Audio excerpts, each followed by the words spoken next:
BBS 부산 경남 라디오 830. 여러분 안녕하십니까? 건우문 홍순헌의 정치 클래스 시간입니다. 탄핵 정국이 이어지는 가운데 진영 간의 대립도 격화되고 있습니다. 우려하는 목소리들이 참 많은데 지역에서도 조금 비슷한 분위기가 되는 것 같습니다.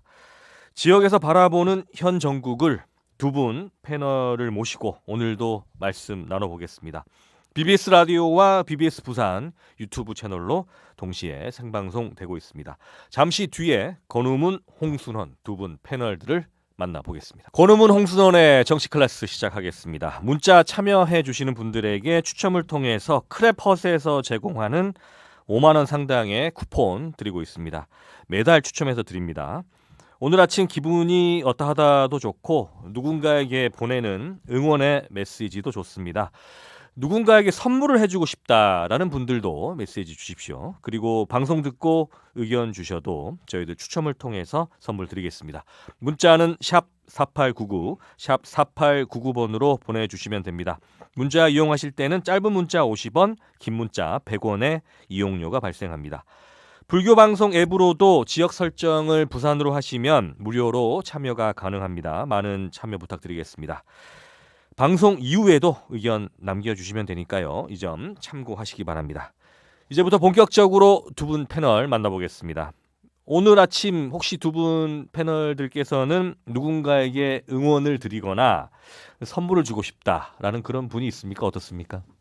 오늘은 화이트데이 아닙니까? 사랑하는 연인에게 사탕을 주는 날인데 저는 아침부터 이렇게 방송하신 두 분에게 응원의 메시지와 이 손으로 되는 하트를 보내드리고 싶습니다. 훈훈하게 시작하시는군요. 네, 감사합니다. 네. 홍순헌 박사님. 고맙습니다. 네. 사탕이라도 하나 가져오시지. 가져오지 않으시고. 네. 저는 뭐 당연히 네. 우리 BBS 부산 라디오 방송을 청취하시는 애청자 여러분들께 무한의 감사와 함께 선물을 꼭 드리고 싶습니다. 네. 오늘 문자 참여 많이 해주시면 두 분이 드리는 선물이라고 생각하고 저희들이 팍팍 쏘도록 하겠습니다. 고맙습니다. 감사합니다. 자, 그러면 본격적으로 말씀 나눠보겠습니다. 대통령 탄핵 심판 선고 관련한 진영 간의 대립이 윤석열 대통령 구속 취소 이후에 더 격화되는 것 같습니다. 네. 네, 부산 지역에서도 이 야권 연대는 적극적으로 더 대응을 하고 있는데 최근의 상황 지역의 시각으로 한번 바라봐야 되지 않겠습니까? 어떤 분부터 좀 시작을 하시겠습니까? 네, 좀 전에 말씀하셨듯이 실제로 구속이 취소된다고는 상상도 못했지 않습니까? 그런 일이 우리 현실 속에 발생이 되었고 또 이런 것들이 많은 오해를 가지고 있고 또 불법성이라는 것 그리고 위헌적이라는 이런 부분들을 내포하고 있는 게 굉장히 안타깝다라는 말씀을 드리고 싶습니다. 네. 우리 거름우 박사님은 어떻습니까? 부산 시민과 저는 윤석열 대통령 구속 취소는 당연한 결과라고 봅니다.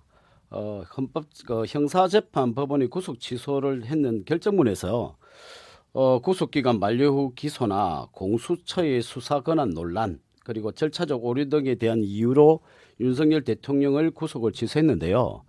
제가 1월 7일 첫 방송부터 계속 말씀드렸던 이 공수처에 대통령 내란죄를 수사할 수 없음에도 공수처의 독선적인 수사권 남용으로 인해서 현직 대통령을 무리하게 구속 수사한 것이 형사재판부에서 구속 취소라는 결정적인 판결을 끌어냈다고 봅니다. 그래서 차후에 이 공수처의 위법성에 대해서는 꼭 책임을 물어야 된다고 생각합니다. 예. 참고적으로 오동훈 공수처장은 구속하는 그 과정까지 절대적으로 적법한 과정을 거쳤지 불법적인 과정은 없었다라고 하는 것을 우리 전 국민이 국회에서 정언을 통해서 우리가 들었다라는 걸 다시 한번 말씀을 드리고 싶고, 그리고 이번에 사태는 중앙지법에서 담당 판사가 결정한 구속 기한을 어떻게 정하느냐 이 부분을 놓고 논란이 되는 거 아닙니까? 지금 현재까지 그런 사례가 전혀 없었던 것이죠. 한 70년 동안에 시간을 계산을 해가지고 구속 기한을 결정하는 사례는 없었다. 그렇다고 하면 헌법 66조에 명시되어 있듯이 결국 기한을 가지고 그동안에 검찰에서도 적용을 해왔고 인용을 해왔고 그렇게 했다는 거죠.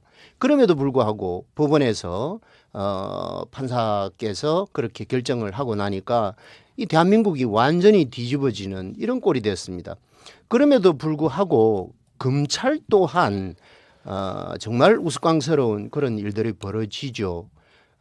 심우정 검찰총장이 결국은 항고를 하지 않지 않습니까? 법에는 즉시 항고할 수 있는 방법이 있고 그 즉시 항고라고 하는 것은 7일 동안의 기간까지도 법에서는 허용을 하고 있습니다. 그 법의 기준 산정일을 따져보면 오늘까지 즉시 항고가 가능한 그런 상황임에도 불구하고 심우정 검찰총장은 여러 가지 자문을 받았다라는 그런 이유로 아직까지도 조치를 하지 않고 결국은 계속 이 부분에 대해서 고집을 피우고 있는 그런 것들이거든요. 네, 청장님. 예, 네, 이걸 한 굉장히 30초 네. 심각하게 생각을 해보자.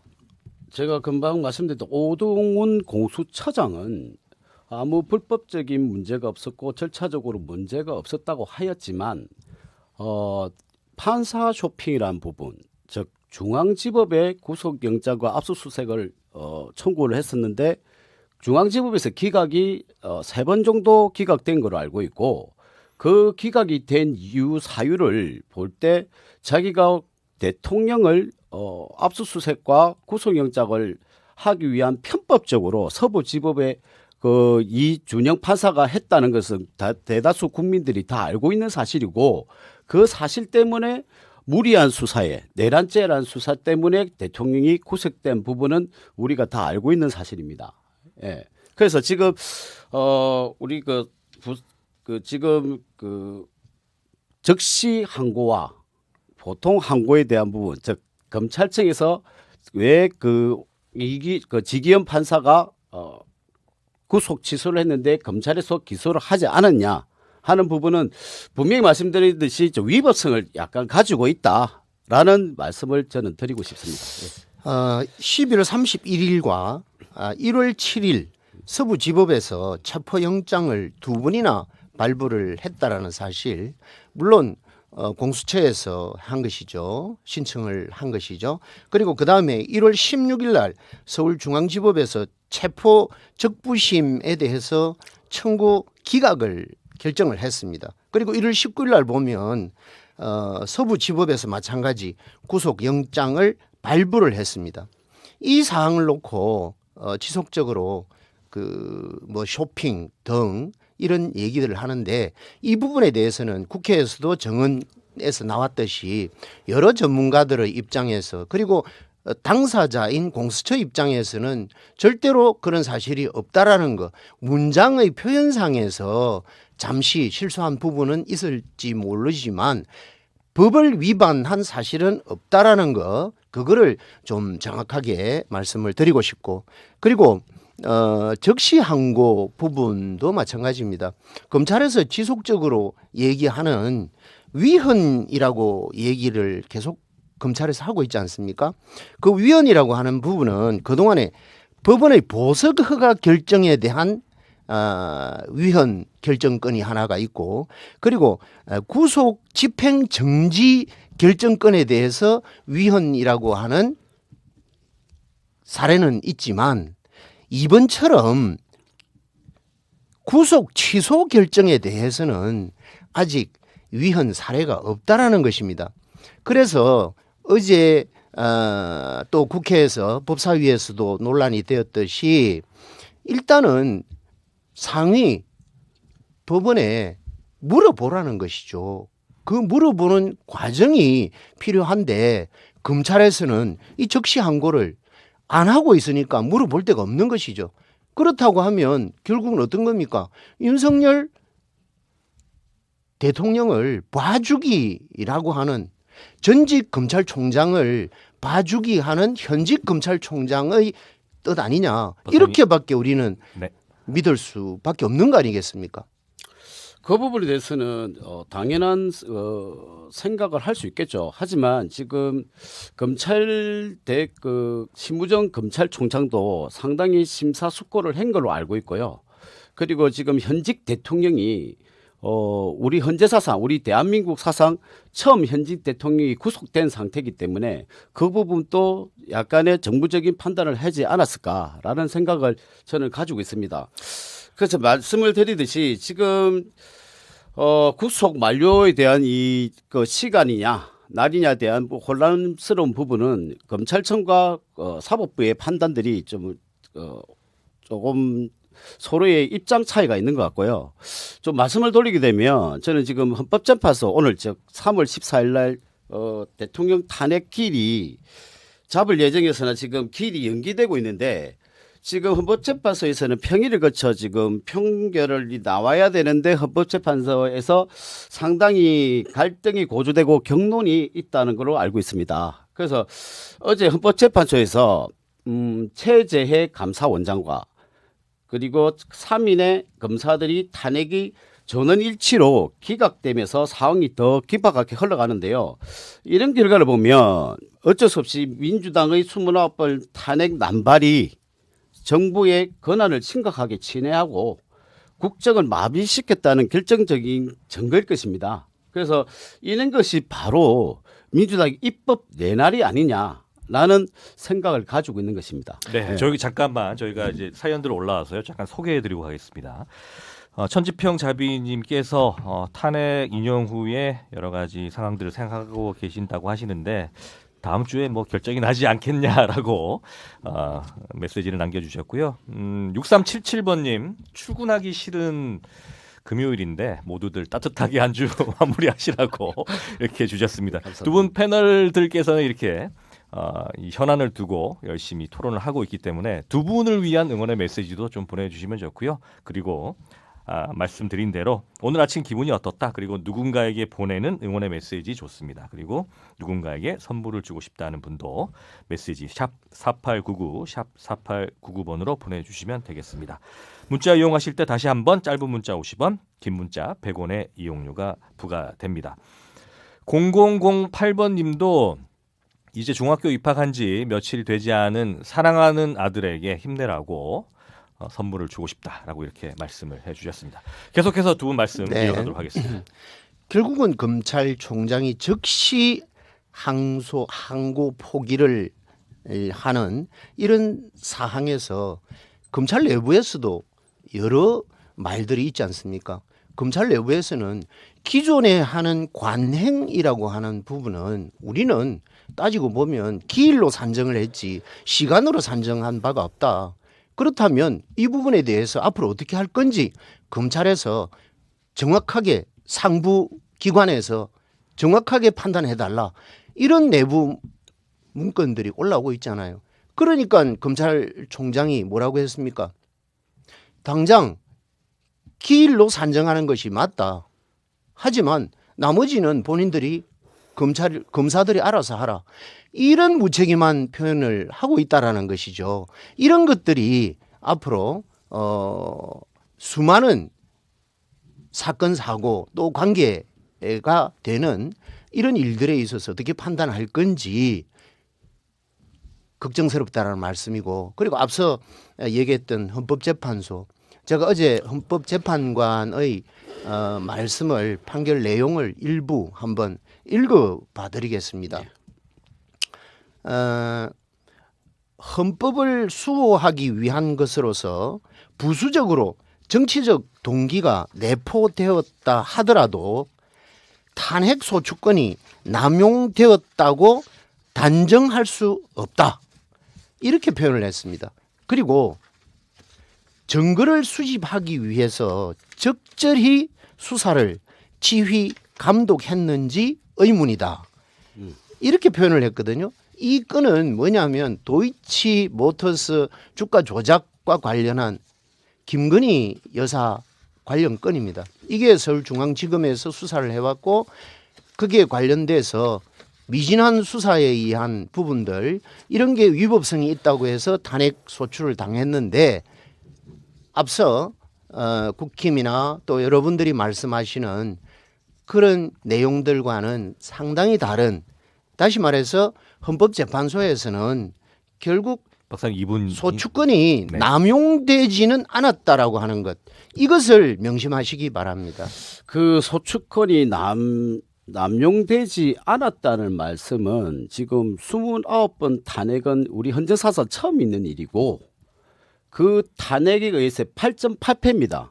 줄 탄핵이 계속 기각이 되고 있는 상태고 하면 지금 한덕수 총리와 윤석열 대통령만이 두 분이 남았지만 아직 13명의 탄핵을 했던 부분이 전부 다 기각된 상황이죠. 그러면 그 권력을 가진 입법 즉 민주당이 책임을 지느냐? 그 기각됐을 때 누가 책임을 집니까? 국회 측에서 헌법 소추를 하면 당사자인 분은 고위공직자분들은 본인이 개인 돈으로 재판을 준비하면 변호사 비용이 몇천만 원 듭니다. 하지만 국회 측에서 하는 소추를 했던 사람들은 자기들은 돈을 안 내죠. 국가 세금으로 내고 있는 거죠. 그런 비율을 보면 이건 형평성이 맞지 않다. 어째 보면 방송 용어로 좀 힘들지만 엿먹으라는 식으로 엿먹으라는 식으로 어째 보면 사람을 방송용으로 적합하지. 옆으로 예, 그렇게 좀 강하게 그렇게 옆으로 말씀- 흘러가면 제가 이거 완전 조금만, 예. 곤란하고 예. 문제는 28건의 탄핵 소추라고 자꾸 주장하는데 실제로 지금 우리가 논하는 것은 윤석열 대통령의 내란 계엄 이후의 문제를 우리는 논하고 있지 않습니까? 따라서 윤석열 계엄 내란 이후에 탄핵 소추가 빈번하게 일어났지 그 전에는 실제로 판단을 해보십시오. 행안부 장관 한 사람 그리고 방송통신위원장 한 분, 이 두 분 외에는 나머지는 전부 윤석열 내란 계엄 이후에 발생된 그런 탄핵 소추라는 거를 아시고 말씀들을 지금 집중적으로 좀 윤석열 하시면 좋겠고.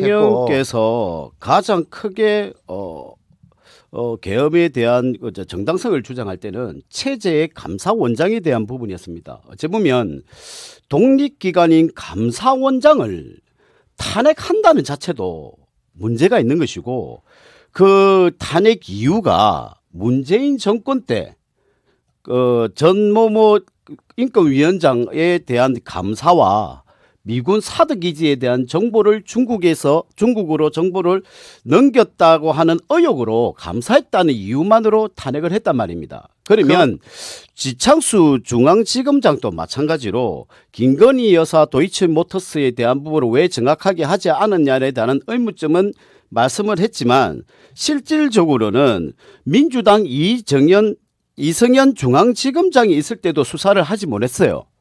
그런데 지금 이 이창수 중앙지검장에 대한 그 탄핵은 보복 탄핵이란 말처럼 이재명 대표의 수사와 민주당의 동봉투 수사에 관한 부분 때문에 보복적인 탄핵이 있지 않았나라고 생각하고 있는 거죠. 국힘 지도부와 윤석열 대통령이 주장하는 내용하고 똑같이 지금 얘기를 하고 있는데 실제로 감사원장을 탄핵 소추한 것은 주된 내용은 앞서 얘기했던 그런 전 정부에 대한 강압적인 감사 행위도 포함이 되어 있지만 용산과 그리고 한남동 관저의 건설 공사라든지 리모델링 이런 관련 사항에 대해서도 일체의 감사를 시행하지 않았다라는 사실과 감사를 했음에도 불구하고 충분히 그 부분에 대해서 감사원에서 발표를 하고 했다면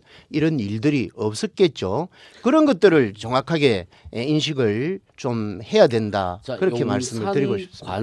관사에 대한 것은 전직 대통령들도 해왔듯이 이 중요한 지역이고 건물이기 때문에 거의 수의 계약으로 이루어진다고 알고 있고 그 수의 계약에서 공사가 이루어진 부분을 감사원에서 감사를 안 했다고 탄핵한다는 거는 수의 계약을 했느냐 안 했느냐의 부분은 지난번 국정감사 때 충분히 우리가 내용을 들어서 알고 있고 그럼에도 불구하고 감사원은 전혀 그런 부분에 대해서 감사를 하지 않았습니다. 하지 않았을 뿐더러 했다라는 결과도 공개를 할 수가 없다라는 전제하에 감사원장이 대처를 해왔기 때문에 그 부분에 대해서 굉장히 민감했던 사항이다. 예, 잠시만요. 그래서 이렇게 제가 이해를 말씀드린 이 하시기 바랍니다. 수의 공사 하나 때문에 헌법 독립기관인 이 감사원장을 탄핵했다는 자체가 이거는 공사 입법- 하나뿐만이 아니죠. 네, 그래서 제가 말씀드린 게 이거는 네, 너무 제가 좀- 지금 개입을 했다는 것은 라디오 생방송이 이제 끝나갈 시점이라는 건데요. 계속해서 BBS 부산 유튜브 채널로 생방송이 됩니다. 토론 이어갈 테니까요. 계속해서 BBS 부산 유튜브 채널로 시청을 해주시면 되겠습니다. 6858번님, 이제 주말이라는 생각에 아침밥도 맛있게 먹고 딸기도 좀 챙겨 드셨다는데 저희도 딸기 먹고 싶습니다. 저희들 계속해서 선물 드리니까요. 문자 참여해 주십시오. 크랩헛에서 제공하는 5만 원 상당의 쿠폰 드립니다. 방송 이후에도 샵 4899, 샵 4899번으로 문자 남겨주시면 됩니다. 어떤 내용이라도 좋습니다. 자, 저희들 라디오는 여기서 물러가고요. 우리 청취자 여러분들은 다음 주에 두 분을 다시 만나보도록 하겠습니다. 아쉽다는 분들 계속해서 BBS 부산 유튜브 채널 시청하시면 두 분의 격렬한 토론 보실 수가 있습니다. 두 분 잠깐 쉬어가시는 것도 괜찮으시죠, 그렇죠? 네. 좋습니다. 네, 저희가 라디오 이렇게 끊을 때 틈을 주지 않으면 두 분이 쉴 틈이 없습니다. 그래서 그런 측면에서도 이 시간 괜찮지 않나 생각됩니다. 네, 건우문 홍순원의 정치 클래스 지금부터는 BBS 부산 유튜브 채널로만 시청을 할 수가 있습니다. 라디오는 저희들 마무리를 했고요. 이 시간부터는 저희들 또 자유롭게 시간을 드립니다. 어떤 말씀을 하셔도 좋고 그리고 격렬하게 토론을 하셔도 좋고 시간도 더 가져가셔도 좋습니다. 자, 계속해서 이어가겠습니다. 예, 맞습니다. 저는 그래서 지금 우리 그 여의도 지금 상황이 이재명 대표에게 문영배 재판관이 여의도 상황이. 예, 여의도 상황이 재판관이 도움을 요청했다는 이제 풍문이라는 이야기가 좀 있다고 말씀드리고요. 풍문인 거죠. 예, 그죠? 그래 조기 대선을 생각했던 국민의힘 주자들과 그리고 이재명 대표께서 상당히 윤석열 대통령의 구속 취소 때문에 상당히 당황했다는 이야기들이 조금 나오고요. 거기 지금 이것을 보더라도 사실은 어떻게 헌법재판소가 이번 윤석열 대통령의 탄핵에 대한 결정을 조금 결정을 제대로 지금 하고 있지 않나 좀 그래 생각을 하고 있습니다. 참 안타까운 말씀을 늘 하시는데 이재명 대표가 이 법률가예요.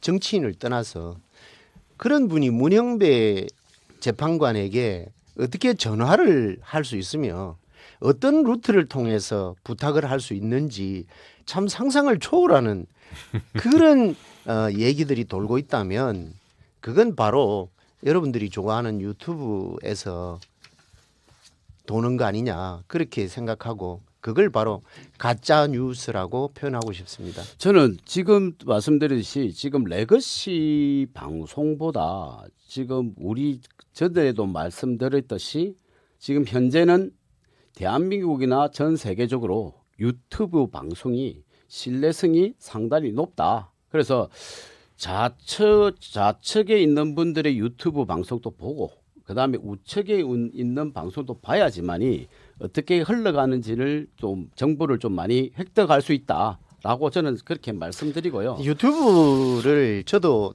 말씀처럼 좌우를 가리지 않고 가끔 듣습니다. 듣는데 제가 판단할 때는 극우라고 표현되는 이런 유튜브들은 너무 가짜가 많아요. 오직 하면 우리가 민주 파출소를 만들어서 가짜 뉴스를 신고를 받고 그 신고된 가짜 뉴스를 우리 당에서 자체적으로 분석을 해서 법적으로 문제 있는지 없는지를 정확하게 판단한 이후에 최근에는 지속적으로 실제로 사법권에 우리가 고발을 하고 있지 않습니까? 그 결과에 의해서 최근에는 수사가 진행이 되고 있습니다. 그런 것들을 좀 인식을 하시고 적어도 민주 진영이나 진보 진영이라고 하는 이런 유튜브에서는 말은 좀 거칠지 몰라도 거짓말을 한다든지 그리고 가짜를 퍼뜨리지는 않는다라는 사실, 위법한 행위를 하지는 않는다라는 사실에 대해서는 제발 인정 좀 하고 말씀을 나누면 좋겠습니다. 아니 저도 말씀드린 이 말씀이라는 게 좌우에 대한 방송은 어그로를 끌어서 자기들이 돈을 벌기 위한 하나의 방법일 수도 있고 그게 꼭 가짜 뉴스라는 게 민주 파출소라는 이 부분은 상당히 논란이 많은 부분인데 그게 우리 국민들에 대한 그 표현의 자유를 자꾸 억압시킨다는 지금 이야기를 하고 있는데도 계속 민주 파출소라는 어찌 보면 공공재를 볼 수 있는 그 국가의 행정부에 대한 그 말의 파출소라는 거를 민주당에서 인터넷이나 요거를 만들어서 활용한다는 자체도 사실 그에 대한 명칭을 좀 바꿨으면 좋겠고요. 파출소라는 용어가 대한민국 말인데 아니, 그래서 제가 말씀드린 특허권을 가지고 있으니까 상표 등록을 해놓은 겁니까? 민주당에서 어떻게 파출소라는 이야기를 또 쓸 수 있을까라는 부분하고 아니 잘못한 걸 그리고 가장 사실은 가까이 가서 신고할 수 있고 또 그것을 사법권을 통해서 우리가 확인할 수 있는 가장 서민적 차원에서 기초 단계는 바로 파출소입니다. 검찰청에 찾아갈까요? 대검찰청에 찾아가면 만나줍니까? 말씀드리게 이 대한민국 민주주의 어찌 보면 그는 표현의 자유가 가짜 뉴스라고 자꾸 이야기를 하는데 표현의 자유도 법을 어겨서는 안 되죠. 그렇죠. 제가 말해 개인의 표현이 말이 실수 나오고 말이 놓을 수 있든지 아니면 논리적으로 비약적으로 상대방이 공격이 대상이 되면 일반적으로는 상대방은 명예훼손이라든지 무고죄로 고소를 합니다. 그게 이번에 증거가 있잖아요. 그게 바로 서부 지방법원의 폭동 사건. 그게 주동자들이 주로 누굽니까? 그게 바로 보수 유튜브 그분들이 주동했다라는 사실이고 제가 지금 173명이나 입건이 돼 있고 73건이 지금 기소가 되어 있습니다. 173명이 아니고 73명이고 예. 73명이 기소가 되어 있고 173명이 입건이 돼 있다라는 거예요. 유튜브 이분들 그 주동자가 누굽니까? 그걸 어떻게, 뉴스를 통해서 우리가 다 확인하고 있잖아요. 어떻게 그분들이 유튜브를 보수 유튜버라고 판단을 할 수 있습니까? 그러면 자기들이 지금 그게 보수가 아니고 뭡니까? 어찌 보면 이게 보수와 진보에 선동된다는 부분도 좀 문제가 있지만 꼭 어떻게 보수만이 가짜 뉴스를 퍼뜨린다고 이야기를 할 수 있겠습니까? 많이가 아니고 그는 저는 많이가 아니고 비약적으로 판단하시는 것 비중적인 같고요. 측면에서 훨씬 많다라는 그런 안타까운 말씀을 드린다라는 원래 거예요. 보수는 좀 바보스러워서 전투력이 그리 많지가 않습니다. 보수가 바보스럽다라는 얘기는 보수를 지향하시는 사람들이 들으면 오늘 좀 순둥이 같이 순하다는 뜻이지. 엄청나게 이 기분 사람을 나빠하겠습니다. 가지고 이렇게 어서 뭐 그 작업을 한다든지 안 좋게 작업을 한다든지 그런 부분은 조금 약하다는 부분을 말씀드리고요. 자, 그러면 제가 지금 예. 궁금한 게 어쨌든 지금 서울의 분위기, 헌재의 분위기나 정치권의 중앙 정치권의 분위기에 대해서 이제 두 분께서 좀 설명을 해주셨는데 지역에서도 지금 야외 집회도 많고 현재 그렇지 않습니까? 이 부분에 대해서 조금 말씀을 나눠보고 싶은데 우리 홍 박사님 실제 또 당원으로서의 역할도 하고 계신데 어떻습니까? 현장 가시면. 네, 참 안타까운 게 네. 앞서도 얘기했습니다마는 이번에 검찰에서 이게 구속 취소가 되면서 적시 항고를 안 하는 이런 사태가 벌어지면서 더 확장적인 사회 문제가 네. 이 국가 문제가 생긴 겁니다. 실제로 밤잠을 못 자겠다라는 국민들이 존재하는가 하면 이제는 경제를 포기했다. 될 대로 되라. 자포자기성의 말씀들을 굉장히 많이 하고 있지 않습니까? 그런 얘기들을 들었을 때 이 지역의 정치권에 몸담고 있는 우리들로서는 그냥 간과할 수가 없기 때문에 그날 이후로 다시 거리로 나올 수밖에 없다. 현 상황에서 그렇습니다. 그렇죠. 네. 그래서 최근에 헌법재판소의 결과를 신중하게 기다리고 있었던 것도 사실입니다.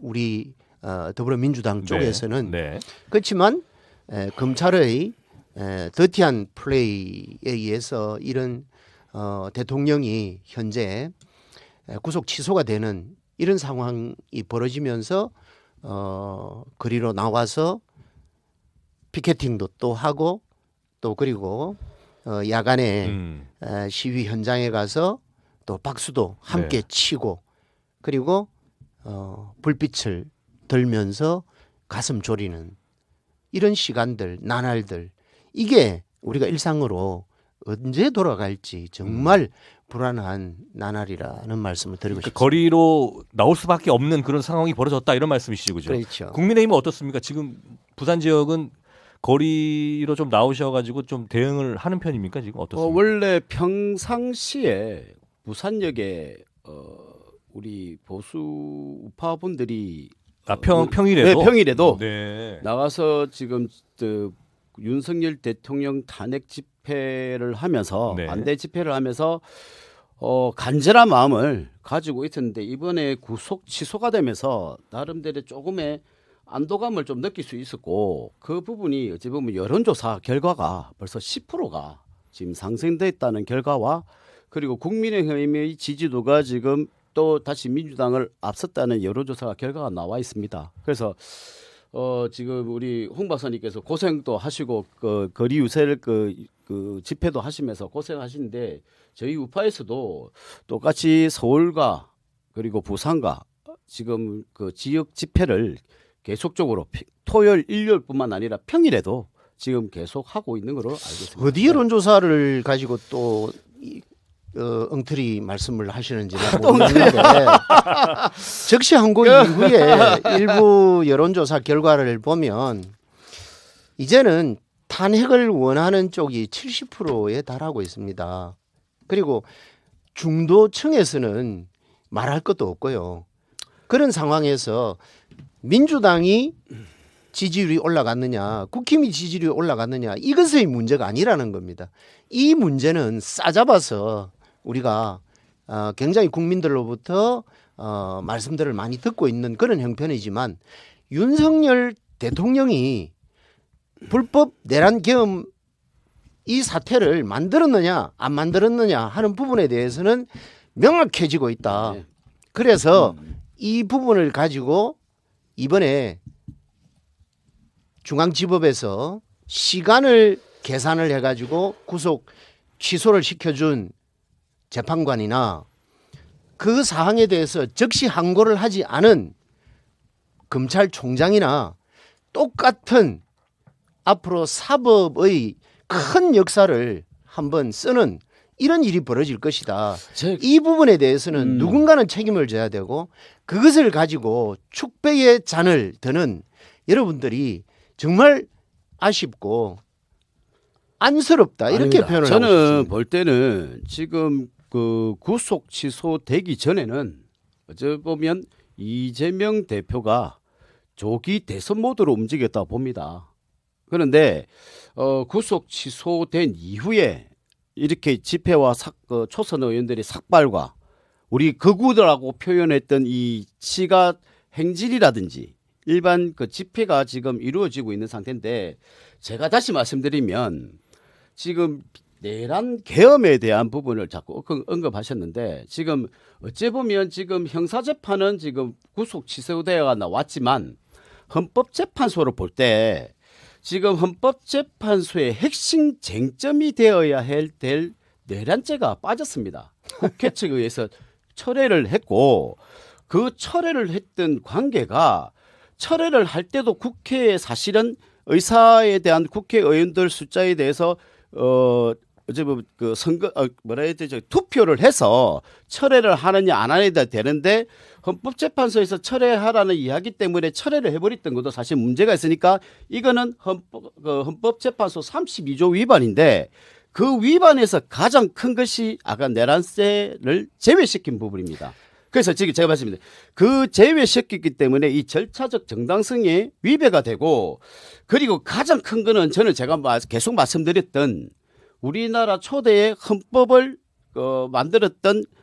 만들고 연구했던 허영 헌법학자하고 그리고 그 외에 계속 허영심한 얘기하고 그 외에 있는데. 헌법학자들께서 지금 네. 말씀하신 사기 탄핵이란 걸 주장을 해서 10가지의 헌법재판소의 위법 사항을 의견서로 같이 제출을 했던 그 이야기가 뭐냐면 자꾸 내란계엄이라서 이 탄핵에 대한 그 헌법재판소에서 가장 중요한 거는 저는 내란이라 보거든요. 근데 그 내란이란 게 빠져버리면 과연 이 헌법재판소에서 내란계엄이라는 그 이야기를 어떤 자, 결과를 가지고 좋습니다. 올지도 지금 제가 봐야 되는 거고. 네, 좋습니다. 그 말씀. 자, 그러면 이렇게 정리를 해봅시다. 지금까지 우리가 여러 차례 말씀을 나누었는데 이번 탄핵 심판의 핵심 정점이 뭐라고 생각합니까? 이렇습니다. 첫째, 비상계엄 선포 요건을 갖추었느냐. 두 번째, 계엄 전 국무회의의 적법성에 대해서 어떻게 판단하느냐. 세 번째, 계엄 포고령 내용이 뭐냐. 네 번째, 국회와 선관위에 바로 마비를 시도했느냐 여부. 그리고 다섯 번째, 정치인에 대한 체포 지시가 있었느냐 없었느냐. 이것은 그동안에 거의 70일 80일 동안에 매일 뉴스만 틀면 나오고 어느 유튜브든 틀면 나오기 때문에 제가 따로 정리를 안 해도 되겠죠. 이 5가지 항목 중에 단 한 개만 틀려도 문제가 있어도 탄핵 사유로 인정이 될 수 있다라는 것이고. 자, 그리고 예. 잠시만요. 예. 그리고 어제 내가 검색을 해보니까 대법원 판결문을 제가 검색을 해봤습니다. 제가 읽어드릴게요. 대법원 판결문 중에 96도의 3376호예요. 계엄군을 동원해 국회의원의 출입을 통제, 저지한 경우 반란의 죄책을 면할 수 없다라고 판시가 되어 있고, 그리고 국회 출입 저지는 국회의 직무를 폭력으로 방해한 것이라 역시 반란에 해당된다. 이렇게 대법원 판결문이 존재합니다. 그러면 그 대법원 판결문을 그렇다면 어느 우리마다 그 1심이 있고 2심이 있었고 3심이 있는 대법원에서 그렇게 판결을 했다면 어느 사건에 의해서 그 판결이 나왔다 말씀입니까? 어느 사건이 중요한 게 아니죠. 아니, 어느 사건이 나왔기 때문에 그거는 판결문이 나왔을 거 아닙니까? 자, 보세요. 96년 같으면 예. 언제 96년입니까? 사건이에요? 몇 년도요? 96년이면 예. 전두환이 국가 내란 사태를 일으켰던 예. 그 판결 내용이에요. 그래서 제가 말씀드릴게요. 자, 그렇다면 예. 그렇다면 이것도 부정하겠죠. 부정하시겠죠. 예, 부정하는 게 아니라 부합하지 않는다는 이야기를 드리고 싶고. 그러면 제가 96년도에 부합하지 않다면 대한민국 제가 헌법 자체가 아니죠. 이 의미가 없는 거 아닐까요? 대법원에 대한 판결은 제가 말씀드렸지 않습니까? 지금 윤석열 대통령이 내란을 일으킨 거와 전두환 대통령이 내란은 개념이 틀립니다. 보면 전두환은 최규하 대통령이 있는 상태에서 12.12 그 비상개업을 해서 12.12 사태가 일어나서 자기가 어찌 보면 그 정승화 육군 참모총장을 끌어내렸고 계엄사령관을 끌어내리면서 자기들이 하나회라는 조직이 군인을 그 완전히 그 뭐래야 자기들이 그 권력을 잡기 위한 하나의 방편으로 그 일반 그 군대를 자기들 손으로 일으키고 어찌 보면 피를 흘렸던 사람도 있기 때문에 대통령을 위한 즉 권력을 잡기 위한 하나의 부분으로 탱크라든지 공수부대라든지 동원을 해서 2만 명에서 3만 명 정을 동원을 해서 자기가 권력 찬탈을 위해서 우리 말하는 내란이라는 진짜 내란이라는 말씀을 드린 거고 제가 말씀드린 윤석열 대통령에 대한 아까 요건을 말씀하시고 했는데 총을 들고 국회로 들어가고 아니 근데 권총을 차고 제가 말씀드리겠습니다. 요거는 제가 선관위에 들어간 사실은 아니 근데 대한민국 국민은 모두가 실중계를 통해서 다 확인했다는 사실을 인정하고 그 부분에 대해서는 더 이상 얘기를 안 하면 좋겠고 또 윤석열 대통령이 주장하기를 왜 내란을 일으켰느냐 본인이 물론 내란을 일으켰다는 소리는 안 했지만 왜 비상계엄을 발동했느냐 그 얘기에 탄핵 소추를 너무 남발했다 이걸 불법으로 이렇게 주장해서 그 이유로 비상계엄을 나는 할 수밖에 없었다 이렇게 했습니다.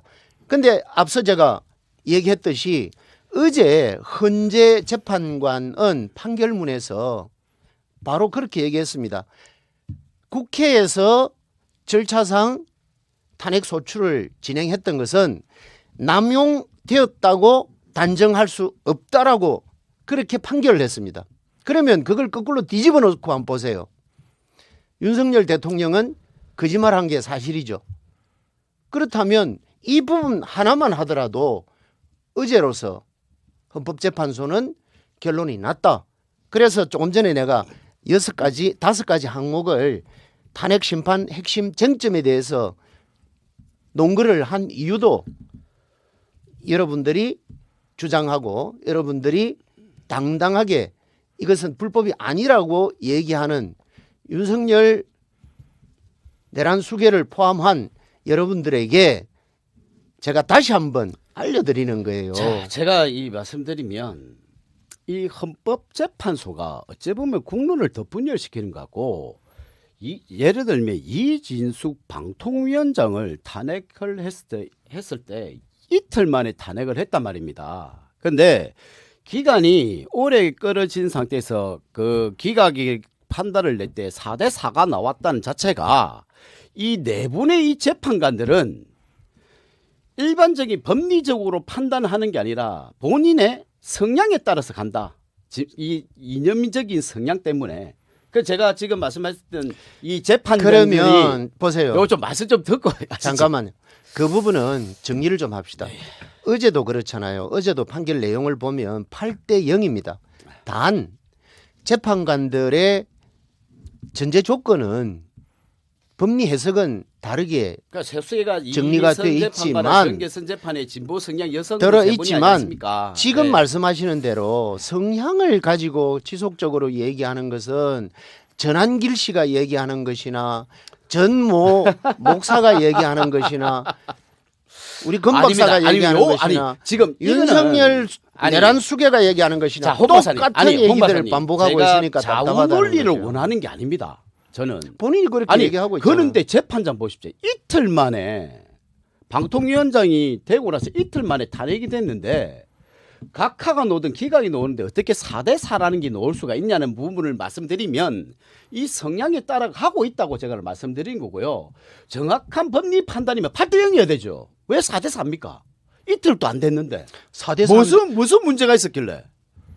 그 저는 이번에도 헌법재판소가 국회의 입법 탄핵 소추는 헌법이 정해진 대로 간다고 이야기를 하면 일반 독립기관들이 가 있다 보면 만약에 검사들도 무리하게 하면 직권남용이 되는 거고 그러면 국회의원들도 만약에 탄핵이 아니라 자기가 우리 갑질이라든지 무슨 일반적인 지금 탄핵 소추가 29번에 있으면 만약에 잘못됐을 때 기각되고 왔을 때 그거는 직권남용이라고 볼 수 있고 무고죄라고 볼 수 있거든요. 자, 저희가 그래서 지금 이진숙 방통위원장이 지금 민주당 국회의원들에 대해서 무고죄로 지금 법리 해석을 해서 무고죄로 고소하려는 준비를 한다는 이야기도 나와 있어요. 고소에도 아무 관계 없는데 제가 잠깐 어제 잠깐만요. 네. 어제 이진숙 방통위원장을 상대로 대법원 판결이 나왔습니다.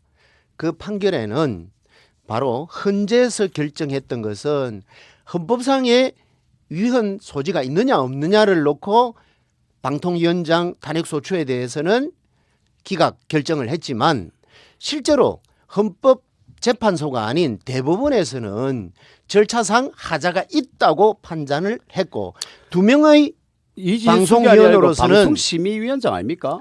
이진숙 이진숙입니다. 이진숙 방통위원장. 방통위원장입니다. 방통위원장에 대해서는 말씀만 듣고 제가 정리 좀 대법원에서 하겠습니다. 네. 정확하게 어제 판결이 있었다라는 걸 말씀을 네, 드리고 싶습니다. 제가 지금 정리를 하고 싶은데 지금 탄핵 심판이 빨리 선고가 안 되기 때문에 각 진영별로 여러 가지 주장들과 어떤 근거를 제시하면서 경론을 벌일 수밖에 없는 것 같습니다. 자, 그러면 이 탄핵 심판 선고, 대통령에 대한 탄핵 심판 선고 과연 그럼 언제쯤 이게 내려질까요? 두 분 좀 예상하시는 시간이 있습니까? 마지막으로 좀 질문 드리고 싶은데. 저는 오늘 14일 정도에 선고가 될 것이라고 봤는데 변수가 윤석열 대통령 구속 취소가 됨으로써 네. 좀 현재에서 평의에 대한 부분이 경론이 벌어지고 있고 결정이 됐다. 우리 홍 박사님 말씀하는 8대 0이다. 네. 무조건 인용된다는 이야기를 말씀을 많이 하셨고 기자들도 헌법재판소 출입하는 기자들도 사실 그렇게 기각이 보다는 인용이 8대 0이 될 것이다. 14일 날 오늘 결정이 될 것이다는 이야기가 좀 많이 흘러나왔었는데 지금 조금 현재의 분위기는 제가 이렇다 저렇다고 말씀을 드리기는 좀 어렵지만 네. 3월 26일 이재명 대표님의 선고일과 조금 어떻게 맞춰야 될지 아니면 맞추지 않고 그런 고민을 하고 있을 것이다. 고민을 하고 있는 것 네. 같고 다음 주에 그 기일이 나올 것이다 아니면 3월 말 정도까지 예상하는 부분도 있는 것 같습니다. 오늘은 아니라는 그런 말씀이신 저는 예상이. 지금 오늘은 네. 아니고 네. 예, 연기가 될 가능성이 높다. 우리 홍 박사님 어떻습니까? 뭐 저는 네. 개인적으로 오늘 오후도 가능할 수 있다. 지금 이제 한 9시 오전 9시 조금 넘어가는 네. 시간입니다만은 10시나 11시 이내에 통보를 거쳐서 오후에도 결정할 수 있지 않겠나. 오늘도 할 수 있다. 그렇습니다. 네. 그런 말씀드리고 이유는 지금 현재 그 진보와 또 보수 이렇게 표현을 해서 미안합니다만은 양쪽의 옥 외에 그 상당히 많은 분들이 그렇죠. 함성을 지르고 있지 않습니까? 이런 부분들에 대해서 경찰도 걱정을 많이 하고 있을 것이고 또 중앙정부 차원에서도 걱정을 하고 있겠죠. 물론 그런 차원에서 최종 종심을 선고를 남겨놓고 있는 헌재 입장에서는 고민을 왜 안 하겠습니까? 그런 관점에서 적시 적결 이렇게 할 수 있겠다라는 그런 개인적인 생각도 가지고 있고 또 한편으로는 이 헌재에 좀 섭섭한 표현을 하자면 정말로 어렵습니다.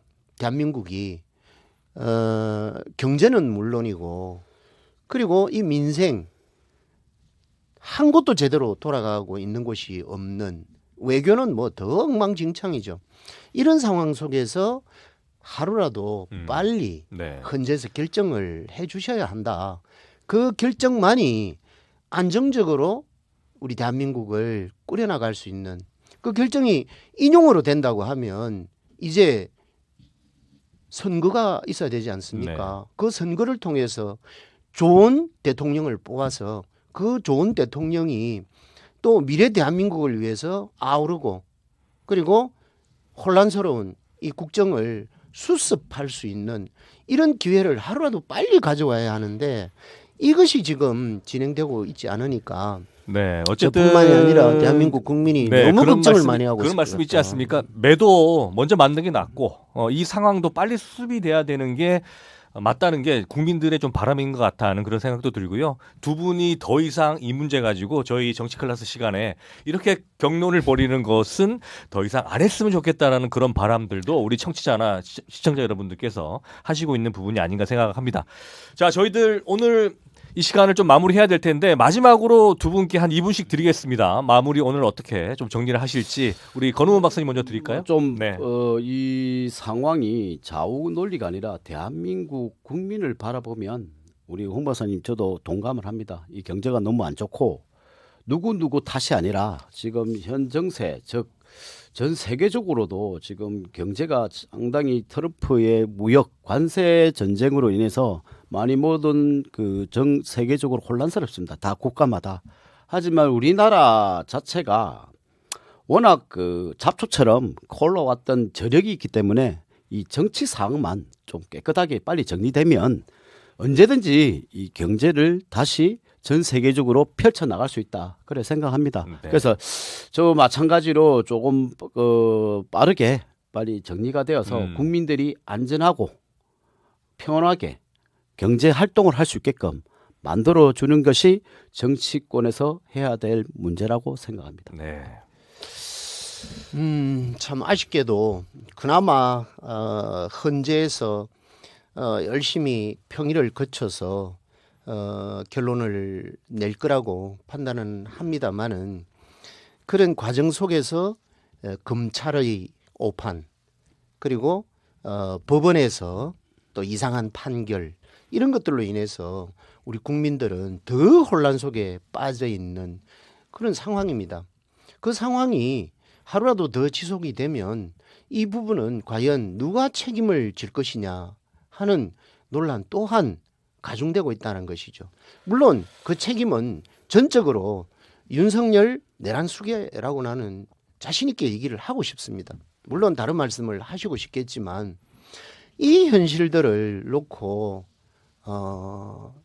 정부도 그렇죠. 최대행의 입장에서도 헌법재판관도 아직 최종 헌재에서 결정했는데도 불구하고 결정을 하지 않는 이런 사실이라든지 이런 것들은 결국은 헌법을 무시한다라는 것이죠. 법 위에 존재한다라는 이런 걸 우리는 시각적으로 볼 수밖에 없는 이런 안타까운 현실이라는 겁니다. 그래서 하루라도 빨리 이 탄핵이 마무리가 되고 그리고 또 대선이 성공적으로 치루어져서 정말 훌륭한 대통령 뽑혀서 미래지향적인 대한민국 건설하고 또 미래지향적인 외교 또 미래지향적인 국방 안보 이런 것들을 아우르는 가운데 국민의 눈높이에서 제발 바라볼 수 있는 그런 적극적인 소통 가능한 그런 지도자 이런 지도자를 우리는 빨리 우리가 보고 싶다. 네, 알겠습니다. 저도 그렇게 말씀드리고 싶습니다. 말씀드리면 더 길어질까봐요. 그래도 네, 이재명은 공평하게 저희들 그래도 이재명은 아니다라고 말씀드리고 싶습니다. 자, 그러면 저희들은 오늘 이 시간은 여기서 마무리하고요. 이번 주말 두 분 어떻게 거리로 나가십니까? 아니면은 궁금한데요. 뭐 한 말씀. 거리로 나가시진 않고요. 알겠습니다. 자, 나갈 겁니다. 네, 네. 저는 끝나는 그 순간까지 네, 홍 박사님은 나갑니다. 나가시고 왜? 네, 대한민국을 위해서. 네, 건 박사님은 아직까지 생각을 해보시겠다라는 말씀하시면서 이번 주 시간은 여기서 마무리하겠습니다. 저희들 건우문 홍순환의 정치 클래스 다음 이 시간에 뵙도록 하겠습니다. 시청자 여러분들 고맙습니다. 네, 감사합니다. 감사합니다. 고맙습니다. 네.